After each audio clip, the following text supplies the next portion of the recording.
सभी को हर हर महादेव, जय मां भैरवी, जय मां घोड़ा काली। तो अभी हम बैठे हैं काशी मणिकर्णिका घाट पे, एकदम गंगा के किनारे, आप सभी देख सकते हैं। तो आज हम बात करेंगे शमशान में साधना करने से क्या मिलता है। तो मैं ये बता देना चाहती हूँ, शमशान में जो व्यक्ति साधना करते हैं वो अपनी मन की मंशा को पूरा कर सकता है। तो ये तो रही एक अलग बात है। और ये जो कि साधारण व्यक्ति होते हैं और बहुत ही ज़्यादा कमज़ोर जो आत्मबल रखते हैं, वो लोगों को ये साधना नहीं करनी चाहिए। मैं जो ये बात आपको बोली हूँ, ये मैं किसी का भी अपमान करने के लिए नहीं बोली हूँ, मगर मैं आपको इस बात के माध्यम से ये बता देना चाहती हूँ कि जो शमशान में हम साधना करते हैं वो थोड़ी टफ भी होती है और उसमें अच्छी चीज़ें भी होती है और बुरी चीज़ें भी होती है।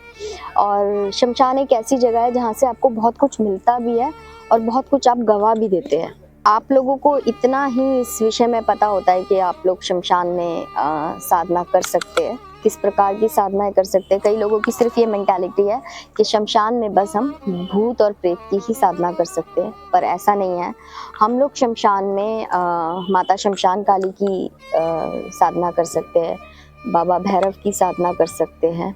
कुछ 52 रूपी शक्तियाँ होती है जो कि तामसिक में चलती है, उनकी भी साधना कर सकते हैं। भूत प्रेत तो उसमें है ही, मसानी की भी साधना कर सकते हैं। और जो लोग बहुत ऊंचे स्तर के होते हैं, वो लोग शमशान कैसे जगाया जाता है, कैसे उसको सुलाया जाता है, और जब इस दौरान में शमशान जब जागता है तो हमें किस प्रकार की कैसी साधना करनी चाहिए, उसके अंदर हम अपना जैसे भी हम साधना करना चाहें उस समय पे साधना कर सकते हैं। मगर हमारा माइंड सेट होना चाहिए उस समय पे हमें ये चीज़ करनी है, क्योंकि अगर उस टाइम पे हम एक भी चीज़ में मिस्टेक कर देंगे तो वो चीज़ हम लोगों को बहुत ज़्यादा बाद में दिक्कत देती है। अब आते हैं कि ये साधनाएं ज़्यादातर देखा है कि पावर्स देती है, ठीक है। और जितने भी हम शमशान में साधना करते हैं वो थोड़ी नेगेटिव टाइप की होती है, तो उसमें थोड़े नेगेटिव रिजल्ट्स भी होते हैं। और शमशान में ज़्यादा से ज़्यादा साधना करने से आपको मिल जाता है, जैसे कि अभी मैंने कहा है कि पावर मिलता है और आप कोई भी काम कम समय में कर सकते हैं और किसी का भला भी कर सकते हैं और साथ ही साथ किसी का बुरा भी कर सकते हैं। इस साधना से आपको ये अच्छे भी इसके प्रभाव होते हैं और बुरे भी प्रभाव होते हैं। मगर इसके अलावा हमें उसमें क्या मिल सकता है, जो कि हमारा प्रश्न था, तो हम प्रश्न की ओर बढ़ते हैं। तो हम अगर हमारे प्रश्न की ओर बढ़ते हैं तो हम ये देखते हैं कि शमशान से सिर्फ पावर नहीं मिल सकती, उसके अलावा भी हम कुछ ऐसी साधना है जिसको करने से हम थोड़ा सा पावर के साथ साथ पैसे का, मतलब धन का भी अपने जीवन में आगमन कर सकते हैं। तो हम जिस साधना के बारे में आज बात करने जा रहे हैं वो माता अघोर लक्ष्मी की साधना होती है, जो कि आप शमशान से भी कर सकते हैं। और उसको किस प्रकार से करते हैं साधना को, साधना के लिए जब हम बैठते हैं तो उसमें काफ़ी सारी चीज़ें होती है जो घटित भी होती है, ठीक है।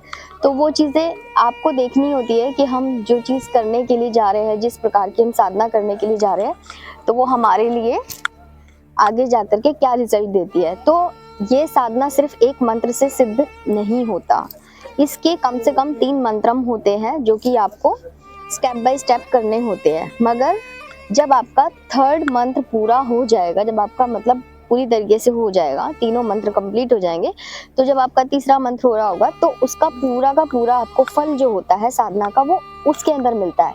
मगर जब आप स्टार्टिंग में पहला मंत्र उठाते हैं माता अघोरा लक्ष्मी का, और जब आप पहले उसका जपम करते हैं तो आप देखेंगे उसके पहले मंत्र जपम से ही आपको उसके परिणाम मिलने लगते हैं। थोड़ा थोड़ा कुछ आगमन होने लगता है। तो जिन लोगों के कहते हैं कि भाग्य में बिल्कुल भी लक्ष्मी नहीं है और जो लोग गरीबी से भी जूझ रहे हैं, मगर ये साधना सिर्फ और सिर्फ वो लोग करें जिनका मनोबल काफ़ी अच्छा खासा हो। और अगर आप घर परिवार में रहते हैं, ठीक है, तो उसके कुछ नियम होते हैं, उसको फॉलो करके भी आप इस साधना को कर सकते हैं।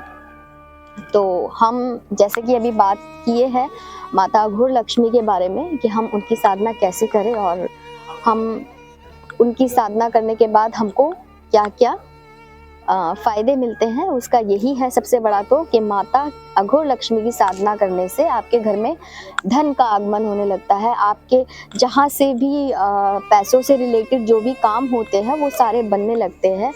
और इनफैक्ट आपका जो कर्जा भी होता है, अगर आपका कहीं से आपने जैसे कि उधार लिया हुआ हो या फिर आपने दिया हुआ हो, तो अगर आपने दिया हुआ हो तो वो वापस आने का भी थोड़ा उसका रास्ता खुलता है, और अगर आपने लिया हुआ हो तो वो भी आपका देने का रास्ता खुलता है, क्योंकि माँ अघोर लक्ष्मी ऐसी हैं जो कि उनके आशीर्वाद से आप किसी भी परिस्थिति में धन पा लेंगे। ठीक है, एक आप देखते हैं कि जो माँ लक्ष्मी जी विष्णु जी के साथ विराजते हैं उसमें बहुत साफ सफाई की ज़रूरत होती है। इसमें भी साफ सफाई की ज़रूरत होती है, मगर आप इस साधना को भी करेंगे अघोर साधना को, ठीक है, तो आपको काफ़ी ज़्यादा इसके अच्छे परिणाम मिलेंगे। और इसी के साथ साथ हर हर महादेव, जय माँ भैरवी।